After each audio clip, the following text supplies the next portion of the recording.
et j'ai compris pourquoi est-ce qu'aujourd'hui je suis éco-aventurier. Bang bang, he shot me down, bang bang.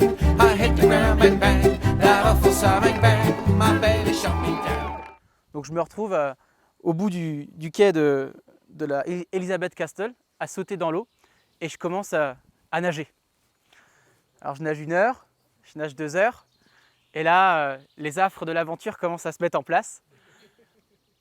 La houle, je monte, je descends, je monte, je descends. Et là je commence à avoir quelque chose que j'ai habituellement sur les bateaux, c'est le mal de mer.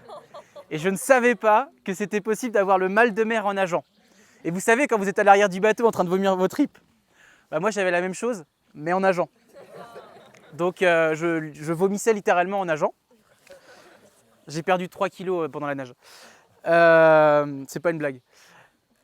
En même temps, on reste tellement longtemps dans l'eau de mer que le sel commence à nous brûler l'œsophage. La langue commence à gonfler. Donc quand je fermais la bouche, je me mordais un peu les bouts de la langue. Et j'avais une combinaison, je n'étais pas en slip de bain, sinon il fallait que je prenne 10 kilos pour avoir de la graisse, pour pouvoir m'isoler et pas perdre trop de calories. Donc je continue à nager. Mais en même temps, il faut penser à des choses positives, parce que la nage, c'est un sport d'endurance extrême, de haute voltige, où on peut vraiment se rencontrer ou se perdre, et où il faut penser à des choses positives. Donc je repense par exemple à mon premier ultramarathon. J'avais couru 100 km non-stop.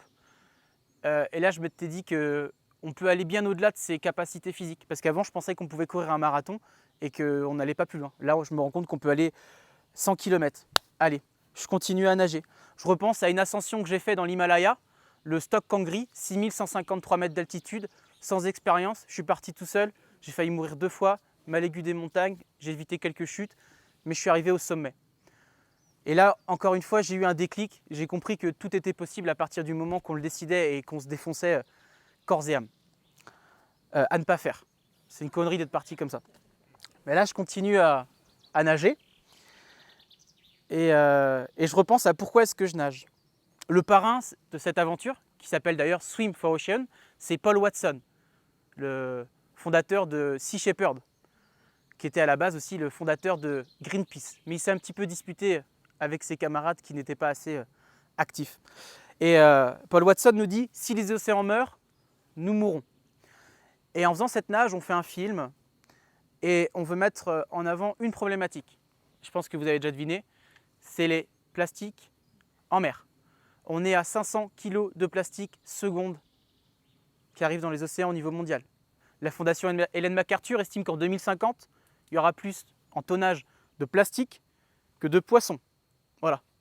Quand j'aurai 61 ans et que je partirai à la pêche, je ramasserai plus de déchets où il y aura plus de microparticules de plastique que de poissons. Donc ça, c'est une situation qui est inacceptable. Donc je nage pour dénoncer ça. Je n'ai pas forcément de solution. Il faut déjà alerter, augmenter le niveau de conscience. Je continue à nager. Là, ça fait 2 jours que je nage. J'ai un bateau accompagnateur, un guide, un sauveteur si je fais un malaise, si je me noie, ce qui peut arriver. Et en fait, le dernier jour, il reste 25 km à nager. 25 km à nager. Imaginez, vous êtes dans l'eau et vous regardez 25 km de mer comme ça. Et bien, on ne voit même pas la côte. On ne voit pas la terre. Et ce que je ne vous ai pas dit aussi, c'est que la distance la plus longue que j'ai nagée dans ma vie, c'était 5 km. Voilà. En fait, je n'ai pas le temps de m'entraîner dans mes projets. J'ai juste retravaillé la technique pour ne pas faire de tendinite. Et là, je me mets à compter de 1 à 30 pendant 7 heures. Et pendant 7 heures, je nage. Et ces 7 heures, dans ma tête, elles sont passées en 1 heure. J'étais rentré dans une espèce de méditation. Et au final, j'arrive à Saint-Malo, très heureux. Les gens de Sea Shepherd sont là. On avait collecté 1800 € pour acheter du matériel de plongée, pour aller en Méditerranée retirer les filets fantômes. Vous savez ce que c'est les filets fantômes ? C'est des filets qui sont perdus ou qui sont jetés par les pêcheurs et qui continuent à prendre du poisson. Donc ça, c'est vraiment des pièges mortels pour la biodiversité en mer. Donc c'était super. Mais en même temps, quand vous passez 21 heures de la tête dans l'eau, vous avez le temps de penser. J'ai eu encore plus le temps de penser pendant le Tour de France. Entre Marseille et Monaco, j'ai fait par exemple 290 km de nage. C'était presque 90 heures la tête dans l'eau. Donc là, on a le temps de faire un peu sa psychanalyse. Et j'ai compris pourquoi est-ce qu'aujourd'hui je suis éco-aventurier. Et pourquoi ça a du sens pour moi. Et pourquoi est-ce que je peux tout le temps sortir de cette fameuse zone de confort. En fait, quand j'étais petit, quand j'avais 4 ans, mon père a fait la plus grande connerie de sa vie. Il est allé dans le garage, il a pris les beaux bouts de notre bateau familial et il s'est pendu dans le garage. Donc c'est un suicide.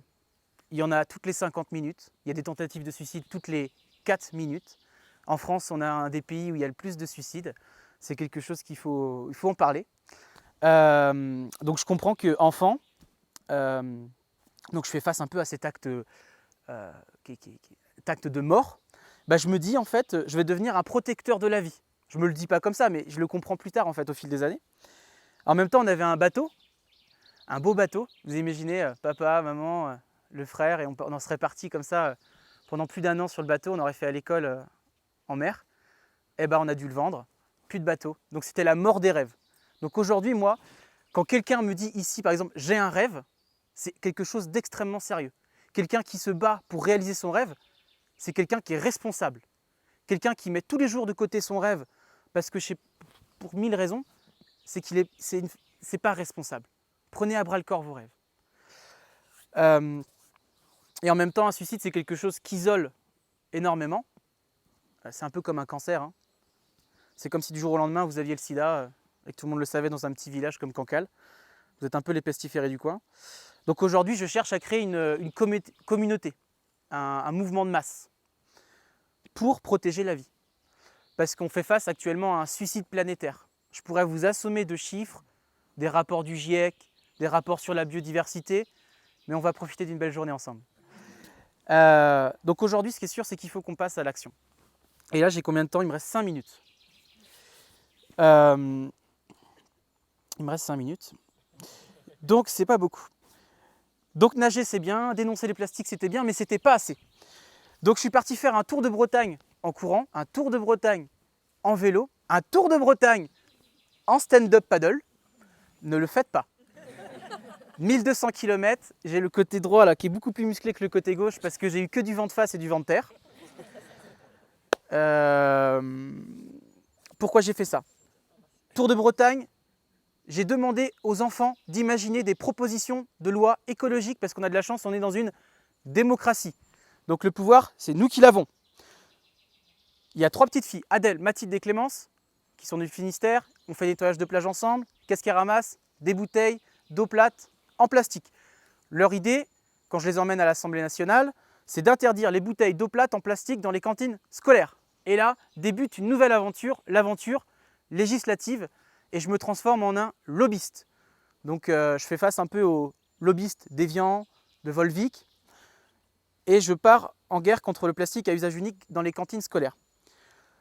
Donc en mai dernier, l'amendement a été proposé, avis défavorable du gouvernement. Certains députés de la circonscription de Volvic nous ont démonté, mais ils n'ont pas gagné. On a gagné à l'Assemblée nationale sur cet amendement. C'est parti au Sénat. Au Sénat, en 5 minutes, amendement de suppression. Donc là, je me mets à pleurer. J'étais au bout de ma vie. En plus, c'était pendant le Tour de France. Ça repart à l'Assemblée. C'est réadopté en commission. Ça part en commission mixte paritaire. Là, c'est réadopté. Mais les sénateurs, comme ils n'étaient pas contents qu'on ne puisse plus vendre de bouteilles plastiques dans les cantines scolaires, ils ont demandé une validation au Conseil constitutionnel. Et en octobre 2018, le Conseil constitutionnel a validé l'idée d'Adèle, Mathilde et Clémence.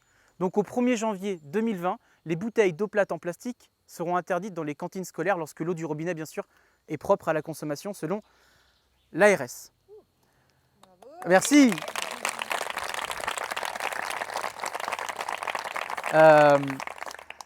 Et donc, comme vous l'expliquiez tout à l'heure, j'ai fait le Tour de France. Donc, je n'ai pas le record du monde, important de le préciser, parce que j'ai mis des palmes pendant la nage.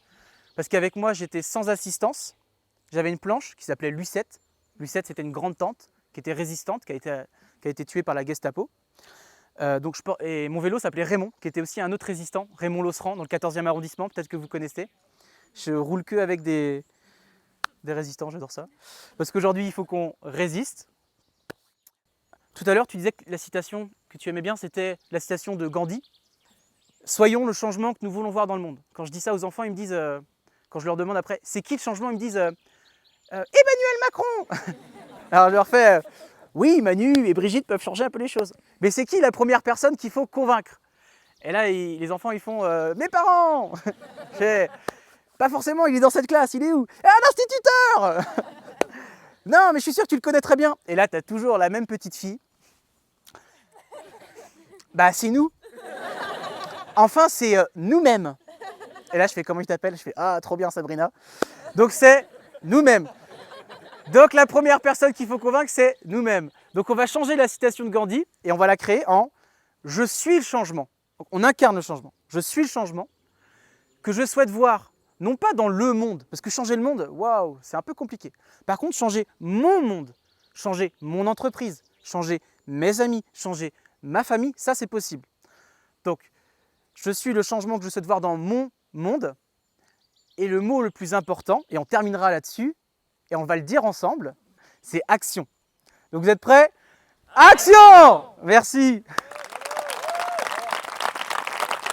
Bye,